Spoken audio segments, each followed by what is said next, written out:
बिस्मिल्लाहिर्रहमानिर्रहीम। एक बादशाह के दरबार में एक अजनबी नौकरी की तलब लिए हाजिर हुआ। उससे काबिलियत पूछी गई तो कहा कि सियासी हूँ। अरबी ज़ुबान में सियासी अफ़हाम व तफ़हीम से मसला हल करने वाले मामला फ़हम को कहते हैं। बादशाह के पास सियासतदानों की भरमार थी। उसे ख़ास घोड़ों के अस्तबल का इंचार्ज बना दिया गया। चंद दिन बाद बादशाह ने उससे अपने सबसे महंगे घोड़े के मुतल्लिक दरियाफ़्त किया तो उसने कहा कि यह घोड़ा नस्ली नहीं है।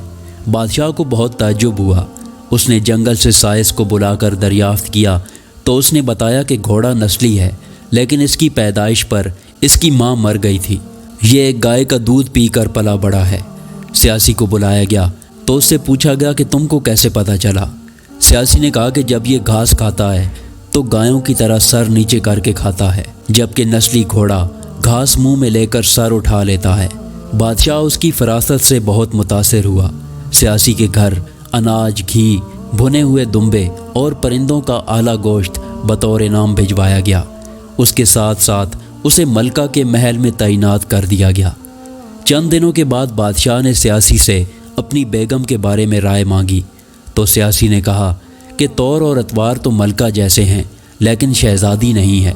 बादशाह ने जब यह सुना तो उसके पैरों तले से ज़मीन निकल गई। उसने अपनी सास को बुला भेजा और मामला उसके गोश गुजार किया।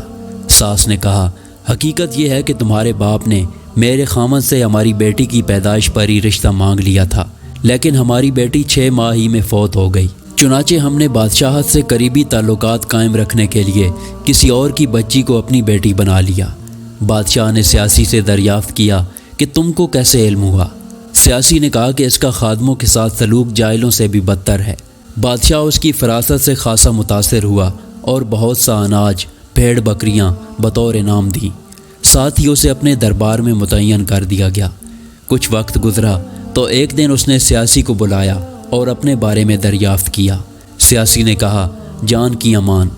बादशाह ने वादा कर लिया।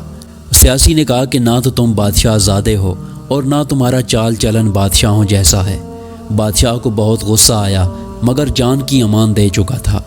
बादशाह ये सुनकर सीधा अपनी वालदा के महल में पहुंचा। वालदा ने कहा, यह सच है, तुम एक चरवाहे के बेटे हो। हमारी औलाद नहीं थी तो तुम्हें उससे लेकर पाला गया। बादशाह ने सियासी से पूछा कि तुम्हें कैसे इल्म हुआ। उसने जवाब दिया कि बादशाह सलामत जब किसी को इनाम व इकराम दिया करते हैं तो हीरे मोती जवाहरात की शक्ल में देते हैं, लेकिन आप भेड़ बकरियां, खाने पीने की चीज़ें इनायत करते हैं। ये असलूब बादशाह ज़ादे का नहीं, किसी चरवाहे के बेटे का ही हो सकता है। आदतें नस्लों का पता देती हैं। आदात, इखलाक और तर्ज़ अमल खून और नस्ल दोनों की पहचान करवा देते हैं। इस किस्म की मज़ीद वीडियो देखने के लिए हमारे चैनल को सब्सक्राइब करें। शुक्रिया।